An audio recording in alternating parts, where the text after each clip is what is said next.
राज्य में जारी रही कालबैशाखी वर्षा आगामी 5 दिन पर चेतावनी जारी करिछि पाणीपाग विभाग। आसंता काली सकाळ पर्यंत 8 जिला को ऑरेंज और 14 जिला येलो वार्निंग जारी रही। एसबू जिला गुड़िक बिजुली घड़घड़ी और सर्वाधिक 60 किलोमीटर जाए पवन बहिब। 21 तारिख में दक्षिण पूर्व उपकूल समेत 18 जिले में बिजुली घड़घड़ी सतर्क सूचना जारी होती। जिला गुड़िक 40 ରୁ 50 किलोमीटर बेगर पवन बहिब। अरब सागर में कर्नाटक उपकूल में सृष्टि होगाकू जाउछि एक लघुचाप क्षेत्र। 21 तारिख बेलू घूर्णिबलय क्षेत्र सृष्टि हेबो। यह घनीभूत हुई 22 तारिख बेलू लघुचाप रे परिणत होई पारे। परवर्ती समय अधिक घनीभूत हुई उत्तर को गति करिपारे बोली सूचना देछि भारतीय पाणीपाग विभाग। अन्यपटे मे शेष आड़कू बंगोपसागर में लघुचाप संभावना 26 किंबा 27 मे बेलू बंगोपसागर तथा यार संलग्न अंचल एक घूर्णिबलय और लघुचाप क्षेत्र सृष्टि होई पारे। एने विभिन्न पाणीपाग विज्ञानी आकलन करुछन्ति। आगामी 5-7 दिन जदि फोरकास्ट देखा 5 ରୁ 7 दिन भितर वर्षा हमार संभावना रही। बिजुली घड़घड़ी सहित ता सहित झटका पवन भी रही संभावना रही। आगामी 24 घंटा जदि देखा आज 19 तारिख रे ऑरेंज अलर्ट दि जाइए। मयूरभंज, केउंझर, बालेश्वर, भद्रक, गंजाम नहीं गजपति, रायगड़ा, कोरापुट, मालकानगिरी रे आउ हल्का मध्यम धरण वर्षा सहित बिजुली घड़घड़ी और झटका पवन 40 ରୁ 50 किलोमीटर पर आवर रही संभावना रही। बेले बेले 60 किलोमीटर पर आवर भी जाइपे। आउ सबू जिला गुड़िक जमीक सुंदरगढ़, झारसुगुड़ा, संबलपुर, जाजपुर, कटक, केन्द्रापड़ा, जगतसिंहपुर, खोर्धा, पुरी, नयागढ़, गंजाम आउ कलाहांडी, कंधमाल, नवरंगपुर जिले में हल्का मध्यम धरण वर्षा सहित बिजुली घड़घड़ी झटका पवन 30 ରୁ 40 आउ बेले बेले 50 किलोमीटर पर आवर होबार संभावना रही। यही जिला गुड़िक येलो वार्निंग जारी करा जायछि। काली पाइंका माने 20 तारिख पाइंका येलो वार्निंग दिया जायछि, जोटारे कि बिजुली घड़घड़ी सहित हल्का मध्यम धरण वर्षा और झटका पवन 40 ରୁ 50 किलोमीटर पर आवर रही संभावना रही। इस संपर्क टी अधिक विस्तृत भाव में आलोचना करबा वर्तमान आम सहित फोन लाइन जोड़ी होती पाणीपाग विशेषज्ञ विश्वजीत साहू। सीत साहू स्वागत करुच्ची आपको कलिंग टीवी को।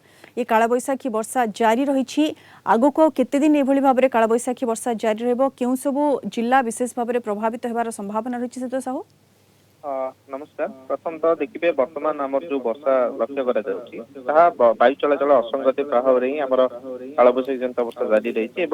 पूर्वानुमान अनुजाई आगामी 3 ରୁ 4 दिन पर्यंत जो कालबैशाखी जनता वर्षा जारी रहिबो। किंतु आपण जदि देखिए 22 तारिख पर्यंत जोड़ा पूर्वानुमान करा जाउची आपण उपकूल बेल्ट विशेष कर पुरी, जगतसिंहपुर, केन्द्रापड़ा, भद्रक एवं तत्सहित द्वैतेश्वर आपनर भुवनेश्वर, कटक रे एते वर्षार संभावना नहीं। किंतु 22 तारिख पर उभय उपकूल और आभ्यंतरीण ओडिशा वर्षार प्रभाव धीरे धीरे वृद्धि पाइपे। जेहेतु से टाइम आपण जदि देखिए बंगोपसागर में जो चांसेस रोचे कि दक्षिण पश्चिम मौसुमी वायु धीरे धीरे सक्रिय रोचे प्रभाव में किसी परिमाण में आम जदि देखा प्राक मौसुमी वर्षा राज्य में आरंभ हो पारे। किंतु गोटे जिनस रोचे कि आपणर समान समय 21 किंबा 22 तारिख बेलू गोटे घूर्णिबलय क्षेत्र आप आरब सागर फर्मेशन हमार संभावना रोचे, जोटा कि परवर्ती समय लघुचाप किंबा ताठू अधिक घनीभूत होबार संभावना रोचे।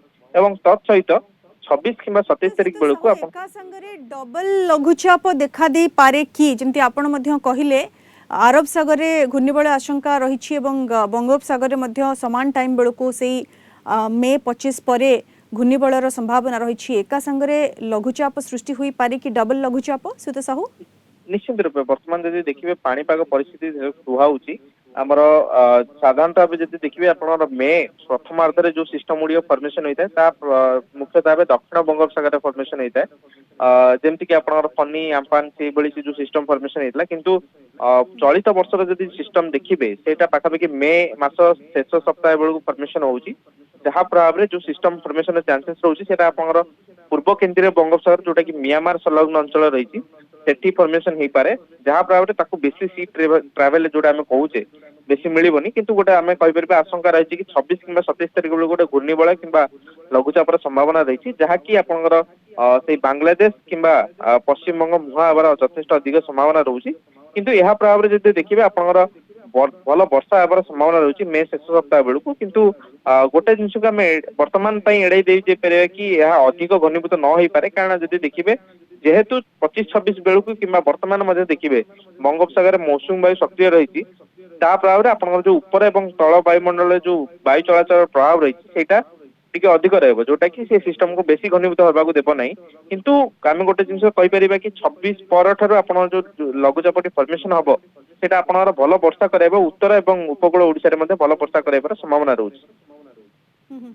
ସିଦ୍ଧ ସାହୁ, ଯେମିତି ଆପଣ କହିଲେ ଅଧିକ ଘନୀଭୂତ ହେବାର ସମ୍ଭାବନା ବର୍ତ୍ତମାନ ପରିସ୍ଥିତିରେ ଦେଖାଯାଉ ନାହିଁ, କିନ୍ତୁ ଯେତେବେଳେ ଏକା ସାଙ୍ଗରେ ଡବଲ ଲଘୁଚାପ ସୃଷ୍ଟି ହେବ ୟାର ପ୍ରଭାବ କିଭଳି ପଡ଼ିବ ଏବଂ ଏବେଠୁ କୁହାଯାଇପାରେ କି କେଉଁ ସବୁ ଅଞ୍ଚଳ ରାଜ୍ୟର ବିଶେଷ ଭାବରେ ପ୍ରଭାବିତ ହେବ? ସାଗର ଡାଇରେକ୍ଟ ଆରବ ସାଗରରେ ଯୋଉ ସିଷ୍ଟମ ଫର୍ମେସନ ହବ ତାର କିଛି ଡାଇରେକ୍ଟ ଇମ୍ପାକ୍ଟ ରାଜ୍ୟରେ ନ ପଡିପାରେ, କିନ୍ତୁ ବଙ୍ଗୋପସାଗରରେ ଯୋଉ ଫର୍ମେସନ ହବାକୁ ଯାଉଛି ଲଘୁଚାପ କିମ୍ବା ଘୂର୍ଣ୍ଣିବଳୟ ଆମେ କହୁଛେ, ତା ପ୍ରଭାବରେ ଆପଣ ଯଦି ଦେଖିବେ ଉତ୍ତର ଓଡିଶାର ଯୋଉ କିଛି ଜିଲ୍ଲା ରହିଛି ସେଟା ମ୍ୟାକ୍ସିମମ୍ ବର୍ତ୍ତମାନ ଯୋଉ ପ୍ରାକ ଆକଳନ ରହିଛି ସେଥିରୁ ଜଣା ପଡୁଛି କି ସେଠି ଆପଣଙ୍କର ଇମ୍ପାକ୍ଟ ବେଶୀ ରହିପାରେ, ବର୍ଷାର ପ୍ରଭାବ ରହିପାରେ ଟିକେ ଆପଣଙ୍କର ମୟୂରଭଞ୍ଜ ହଉ, ବାଲେଶ୍ୱର ହଉ ଏବଂ କେନ୍ଦ୍ରାପଡା, ଜଗତସିଂହପୁର ଏଇ ସବୁ ପକେଟରେ ଆପଣଙ୍କର ବର୍ଷା ପ୍ରଭାବ ଟିକେ ରହିପାରେ ମେ ଶେଷ ବେଳକୁ। କିନ୍ତୁ ସେଇ ସୂଚନା କି ଯେହେତୁ ବର୍ତ୍ତମାନ ଯଦି ଦେଖିବେ ଆହୁରି 10 ରୁ 12 ଦିନର ଟାଇମ ପିରିୟଡ ରହିଛି, ଲିଡ୍ ଟାଇମ ପିରିୟଡ, ଆମେ କହିପାରିବାନି କି ସେ କେତେ ଘନୀଭୂତ ହେବ ଏବଂ କୋଉଠି ବର୍ଷା ପର୍ଟିକୁଲାରଲି କରିବ। କିନ୍ତୁ ବର୍ତ୍ତମାନ ସୁଦ୍ଧା ଜଣା ପଡୁଛି କି ଆପଣଙ୍କର ଉତ୍ତର ଓଡିଶାରେ ଏବଂ ସଂଲଗ୍ନ ଯୋଉ ଉପକୂଳ ଓଡିଶା ରହିଛି ସେଠି ଭଲ ବର୍ଷାର ହବାର ସମ୍ଭାବନା ରହିଛି। ଏବଂ ଏଇ କେବଳ ସେତିକି ନୁହେଁ, ଯୋଉ ଲୋ ପ୍ରେସର ଫର୍ମେସନ ହବ ସେଇଟା ମଧ୍ୟ ଆପଣଙ୍କର କେରଳ ସମେତ ଆପଣଙ୍କର ଯୋଉ ଦକ୍ଷିଣ ଭାରତ ରହିଛି ସେ ଅଞ୍ଚଳରେ କେତେ ଅଞ୍ଚଳରେ ଆପଣଙ୍କର ଦକ୍ଷିଣ ପଶ୍ଚିମ ମୌସୁମୀ ବାୟୁକୁ ଅଗ୍ରସର କରାଇବାରେ ମଧ୍ୟ ସାହାଯ୍ୟ କରିବ। ଏବଂ ଏଇ ଲଘୁଚାପ ଆପଣ କହିପାରିବେ କି ଗୋଟେ ଭଲ ସୂଚନା ଦେଇପାରେ ଆମ ରାଜ୍ୟକୁ ଆଉ ଟିକେ ଆଗୁଆ ମୌସୁମୀ ମଧ୍ୟ ଆଗମନ ହବାର ସମ୍ଭାବନା ରହୁଛି।